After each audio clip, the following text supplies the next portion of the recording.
What is going on, everybody? Josh Shelmy here. I am back once again. Thank you all so much once again for tuning in. Please remember to use your hashtags wisely.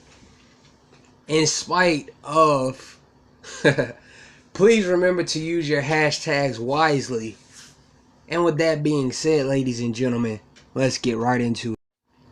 Now, David Ayer and Suicide Squad is something that thankfully spawned multiple spin-offs and multiple stories for certain characters, primarily Harley Quinn. Now, at the time when Suicide Squad was released, we knew that there were reshoots. Most of us knew that there was a noticeable difference between the Comic-Con trailer and the trailer that released 7 months before the movie officially released in theaters. But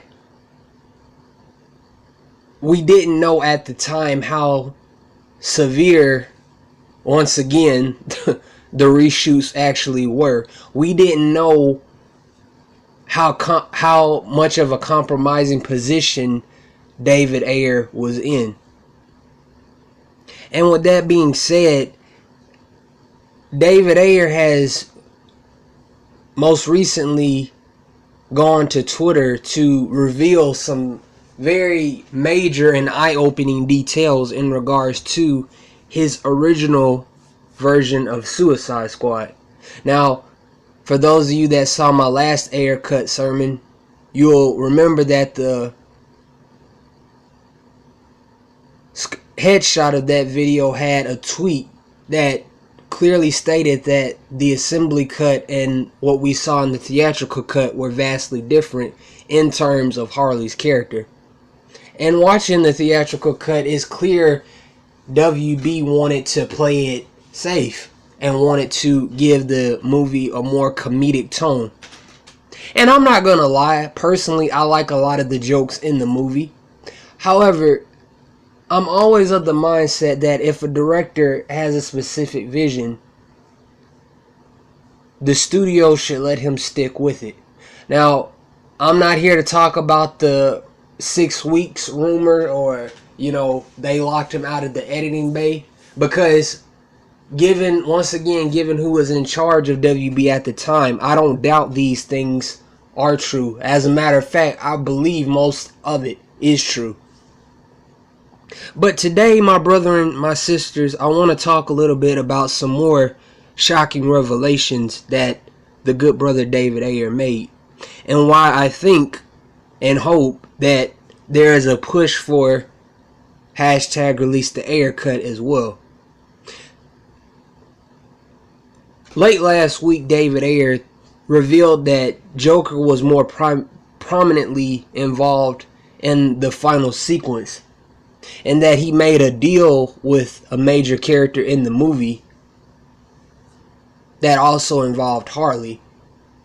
But most recently, he revealed that not only were there Parademons in the movie, which would also suggest that Suicide Squad and Zack Snyder's plans for the DC world are more intertwined than we realize. He also revealed that the good brother El Diablo, played by Jay Hernandez, originally survived. And not only that, he went on to reveal that Harley Quinn and Deadshot were indeed a thing in this movie, but that sadly it was reshot. So, for those that were wanting something close to Assault on Arkham, this initially was going to be the movie. And given all that he's revealed, I'm wondering how much was changed, because it seems like, once again, as was the case with Justice League, that there's a lot that we don't know. With characters like Killer Croc, characters like Slipknot, who had a mind-blowing cameo, characters like Katana, played wonderfully by the lovely Karen Fukuhara,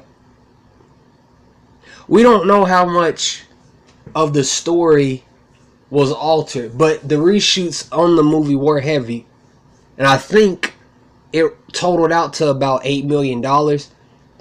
And apparently, the reason why the movie felt so micromanaged, the final cut did, is because of the whole fiasco with David Ayer not being allowed to oversee the editing of the movie. Now, again, whether or not that's true, I'm not here to say whether it is or isn't. I wasn't there. However, as I repeatedly said, I wouldn't at all be surprised if it is. As a matter of fact, I believe it is true. So, we know that there were Parademons in Suicide Squad, the OG cut. El Diablo survived in Suicide Squad, the OG cut. Deadshot and Harley were also a thing, OG cut, which again isn't a surprise because Will Smith and Margot Robbie are excellent together, both on screen and off screen. And we know that there's a lot more Joker than what was seen in the final cut. And I don't blame Jared Leto. Obviously, he's a big megastar, you know. But I don't blame him for being upset with how that ordeal turned out. Because putting myself in his position, as I like to say, from the outside looking in, you don't work that hard for a role like that, or once in a lifetime role, just to have like maybe 5 to 15, if that, minutes